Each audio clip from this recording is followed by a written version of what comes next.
iQOO Z9 Turbo Plus iQOO Z9 Turbo কথা মনে আছে? ওই ফোনটা কিন্তু বাংলাদেশে বেশ পপুলারিটি পেয়েছিল এবং অনেকেই এটা ব্যবহার করছিলেন। তো এটা হলো গিয়ে তার এই বড় ভাই। বাংলাদেশ মার্কেটে আরও 2-2.5 মাস যাবত ধরে আছে। আমাদের স্টুডিওতেও 2 মাসের মতো ধরে আছে এটা, বাট রিভিউ দেওয়া হয়নি কারণ এট টাইম অনেক ডিভাইস এসে পড়ছিল, যে কারণে আর সুযোগ হচ্ছিল না ব্যবহার করার জন্য। আসলে সময়ের প্রয়োজন আছে। সব কিছু মিলে আজকের ভিডিওতে আমরা কথা বলতে চাই এই ফোনটা, এই যে এত পারফেক্ট ডিল সবাই বলছে বা সব জায়গায় একদম খুবই ভালো কিছু অফার করছে, লাইক বিশেষ করে পারফরমেন্স সেকশন, আসলে সে সমস্ত জায়গাগুলো পারফেক্ট কিনা, আমাদের টেস্টিংয়ে কি বলে চলুন সেটা একটু জেনে নেই, তারপরে না হয় আপনি কেনা না কেনার ডিসিশন নিন। iQOO Z9 Turbo Plus আপনারা পেয়ে যাবেন SMS গ্যাজেটে, এবং চাইনিজ ভ্যারিয়েন্টের এই ধরনের ডিভাইসগুলো তারাই সবার আগে নিয়ে আসে এবং সবচেয়ে বেস্ট ডিল তারাই দিতে পারে।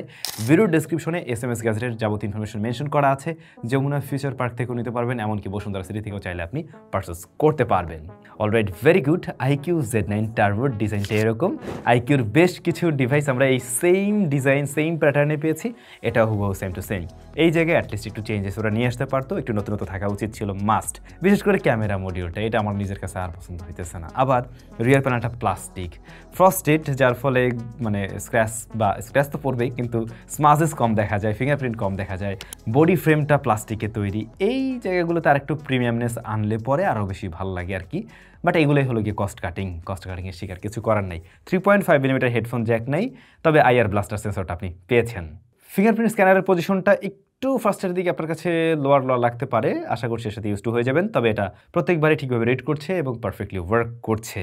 তবে দাম অনুযায়ী মোটামুটি ভালো লেগেছে এর হ্যাপটিক ফিডব্যাক, যেটা মোটামুটি ওকেই আমি বলবো। বাই দ্য ওয়ে, এটার কারেন্ট প্রাইস কিন্তু 43K এর মতো, অ্যারাউন্ড এরকম আর কি, একটু কম বেশিও হলে হতে পারে। তবে আমি ভাবছিলাম এতদিনে এইটার প্রাইস আর একটু কমবে, মানে অ্যাটলিস্ট অ্যারাউন্ড 40-তে চলে আসলে পরে ঠিকঠাক ডিল হয়, যেহেতু iQOO Neo 10 চলে আসছে, রাইট? এনিওয়ে, আমরা কোথায় ছিলাম? হ্যাপটিক ফিডব্যাকে ওই জায়গাটা মোটামুটি ওকে আছে। ফোনটার ডিসপ্লে সাইজ হলো 6.8 inch AMOLED panel, 1 billion colours, 144 hertz high refresh rate এবং HDR এর সাপোর্ট তো অবশ্যই পাচ্ছেন। পাশাপাশি 4500 নিটস পিক ব্রাইটনেস আমরা পেয়েছি, আবার অডিও সাপোর্ট করে। 1.5K রেজোলিউশনের এই প্যানেলে আপনারা ওয়াইড ব্যান্ড L1 এর সাপোর্ট পেয়ে যাবেন, এবং আমরা ইউটিউবে টেস্ট করে দেখছিলাম HDR কন্টেন্টগুলো ঠিকভাবে দেখা যাচ্ছে, 60 FPS এ সুন্দরভাবে চলছে, স্মুথলি রান করছে। বাট নেটফ্লিক্সের ক্ষেত্রে HDRটা মিস করবেন। এখন এই যে 144 হার্স হাই রিফ্রেশ রেট আছে, হ্যাঁ এই জায়গাটা ঠিকঠাকভাবে ওয়ার্ক করছে। আমাদের টেস্টিংয়ে দেখলাম এই ডিসপ্লেটা সুপার স্মুথ একটা ডিসপ্লে। আর ব্রাইটনেস সে জায়গাও পারফেক্ট, আউটডোর ইনডোর সেখানেও কোনো ধরনের কমতি মনে হয়নি, বা স্ট্রাগল ফ্রিভাবে আমি ব্যবহার করতে পারছি। পাইনি কোনো ধরনের ব্লু বা গ্রিন টিন্ট। আর ডিসপ্লেটা প্রায় যেহেতু সিমেট্রিক্যাল টাইপের, জাস্ট লোয়ার চিনটা লিটল বিট মোটা, হালকা একটু মোটা, তবে দেখতে বেশ ভালোই লাগে, বেশ সুন্দর একটা এর থেকে ভিউ পাওয়া যায়। পাঁচশোর কাটারটা আবার ছোট আছে, অনেকটাই ছোট আছে। আর বাড়তি ভালোর জায়গা হলো 3840 হার্টস PWM ডিমিং কিন্তু এটা সাপোর্ট করছে, যেটা এরকম প্রাইস পয়েন্টের খুব কম ডিসপ্লেতে আপনি পাবেন। তো এর যে দাম, ডিসপ্লেটা এখন পর্যন্ত ওকে আছে, ওকে নেই এক জায়গায়। এর প্রোটেকশনের ব্যাপারে জানতে পারিনি, মনে হয় প্রোটেকশন তেমন কিছু দেয় নেই। সাবধানে ব্যবহার করবেন, অথবা একটা স্ক্রিন প্রোটেক্টর ব্যবহার করবেন। এই জায়গায় অবশ্যই কমতি আছে, এইখানে পিছিয়ে থাকলো।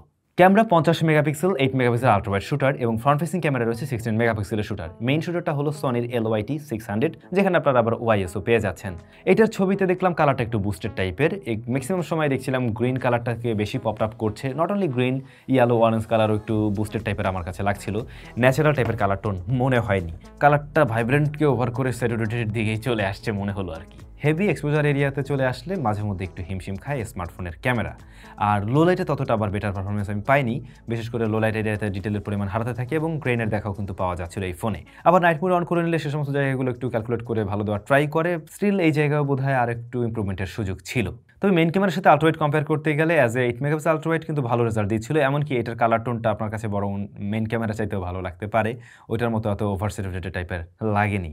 আর ডিলাইট কন্ডিশনে এটাতে আমরা মোটামুটি শার্পনেস ডিটেল পেয়েছি, বাট এখানে আবার ডাইনামিক রেঞ্জ একটু পিছিয়ে আছে। আবার আল্ট্রাওয়াইডটা লো লাইটে গিয়ে ততটা ভালো রেজাল্ট করতে পারেনি, বাট প্রপার লাইটিং কন্ডিশনে আপনি বেশ ভালো ছবি পাবেন, আশানুরূপ ছবি পাবেন আর কি। পোর্ট্রেট মোডে আপনি 1x 2x পেয়ে যাবেন, 1x এর তুলনায় বরং 2xটাই বেশি ভালো লাগবে। 1x এর ক্ষেত্রে আমরা দেখছিলাম ব্যাকগ্রাউন্ড ব্লারনেসটা ততটা ন্যাচারাল লাগে না, বরং 2x এর ক্ষেত্রে এটা একটু ওই যে DSLR টাইপ একটা ভাইব ক্রিয়েট করে, এমনকি আপনার বডি শেপটা আরও বেশি সুন্দর লাগে।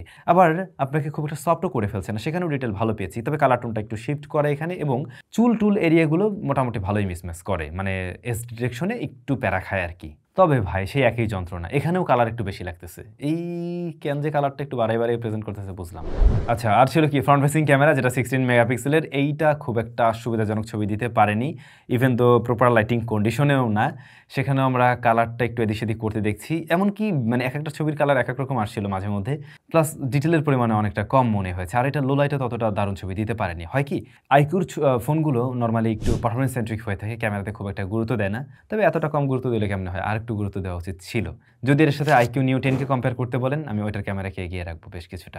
আচ্ছা, সে যাই হোক না কেন, এই স্মার্টফোনের পারফরমেন্স সেকশন কিন্তু বেশ ভালো। MediaTek Dimensity 9300 Plus রয়েছে এখানে, যা মূলত 4 nm একটি প্রসেসর এবং যথেষ্ট পরীক্ষিত শক্তিশালী একটি প্রসেসর। এই ফোনটা 12256, 16256, তারপরে হচ্ছে গিয়ে 512GB ভ্যারিয়েন্টেও পাওয়া যায়। আর এটার স্টোরেজ টাইপ হলো গিয়ে UFS 4.0 এবং এই ফোনটা কিন্তু রান করছে Origin-OS 4 বেসড অন Android 14-এ। র্যাম থাকছে LPDDR 5X এর, আর এখানে এক্সট্রা আপনারা Q1 চিপটাও কিন্তু পেয়ে যাচ্ছেন। যেহেতু চাইনিজ ভ্যারিয়েন্টের ফোন, বেশ কিছু ম্যাগনা চাইনিজ ব্লোটার পেয়েছি, যেগুলোকে আপনার প্রয়োজন হবে না, জাস্ট আনইনস্টল করে ফেলবেন আর কি। আর বাংলাদেশি যে প্রয়োজনীয় অ্যাপসগুলো রয়েছে সেগুলো আবার এতে ঠিকঠাকভাবে চলছে, তাতে করে সমস্যা হয়নি। ম্যাপিং টাইপিংয়েও কোনো ধরনের প্রবলেম আমরা ফেস করিনি, এমনকি ওই যে ভাষাগত কোনো জটিলতায় পড়তে হয়নি। মোট কথা গুগলের GSM সার্ভিস ঠিকঠাকভাবে আমরা পেয়েছি এখানে। তবে এই ফোনটাতে একটু ভারী প্রেশার দেওয়ার পরে টুকটাক গরম হচ্ছিল, হ্যাঁ মোটামুটি গরম হচ্ছিল, যেটা আবার হ্যান্ড ফিলও দেয়। যেমন ধরুন আপনি গেমিং টাইমে ফিল পাবেন সেটা, আবার যে সমস্ত অ্যাপ্লিকেশনগুলো ব্যবহার করতে গেলে হেভি ইন্টারনেটের প্রয়োজন পড়ে সেগুলোতেও ফোনটা হালকা ওয়ার্ম হচ্ছিল। তবে স্কোর টেস্টগুলো কিন্তু বেশ দুর্দান্ত আসছে। আবার রিড রাইট স্পিড, মানে এর যে স্টোরেজ রয়েছে তার রিড রাইট স্পিডও কিন্তু বেশ ভালো, মানে পারফরমেন্সের জায়গায় মোটেই কমতি রাখে না আইকিউ। আচ্ছা, মাল্টিটাস্কিংয়ে ভালো রেজাল্ট পেয়েছি, যেমন অ্যাট এ টাইম অনেকগুলো অ্যাপ্লিকেশন নিয়ে কাজ করা যাচ্ছে, খুব সহজেই লং টাইম রেখে কাজ করা যাচ্ছে এবং ছেড়ে দিচ্ছিল না, সেই জায়গাগুলো পারফেক্ট আছে। অ্যাপ ওপেন ক্লোজ টাইমও বেশ ফাস্টার আছে, কখনো হ্যাং ট্যাং মারার মতো কোনো সমস্যা আমরা ফেস করিনি এই ডিভাইস থেকে। গেমিং আমরা ট্রাই করলাম, যেমন পাবজির ক্ষেত্রে আলট্রা HDR 40 FPS আপনি প্লে করতে পারবেন, আবার অন্য সেটিংসগুলোতে আপনি 60 FPSও গেম প্লে করতে পারবেন। সেক্ষেত্রে পারফরমেন্স ভালো ছিল এবং আমি বলবো স্টেবল পারফরমেন্স ধরে রাখতে পারছিল।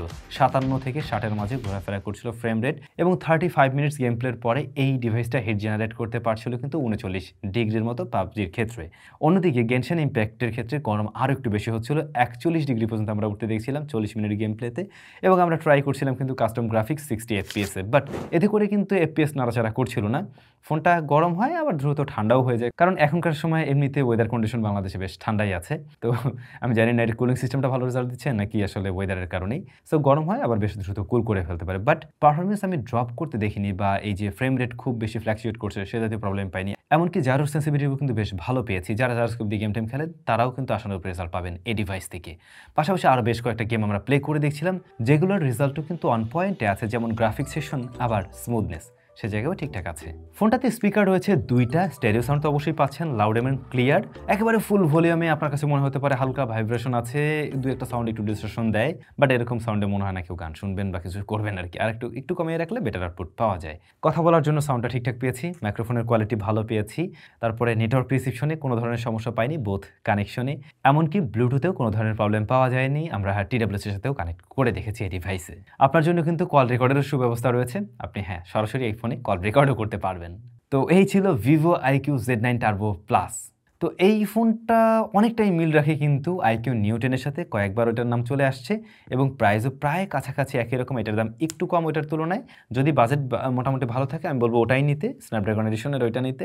আর যদি বাজেট আসলে একটু কম হয়ে থাকে, বাড়ানো সম্ভব না, বাট পারফরমেন্স সেন্ট্রিক ডিভাইস আমার চাই, তখন কি আপনি এটাকে অবশ্যই চয়েস লিস্টে রাখতে পারেন। ফোনটা এমনিতে বেশ পাতলা আছে কিন্তু। আপনাদের কাছে কেমন লাগছে কমেন্ট করে জানাবেন। সবাই ভালো থাকবেন, দেখা হচ্ছে স্যামসাংয়ের নতুন ভিডিওতে। টাটা।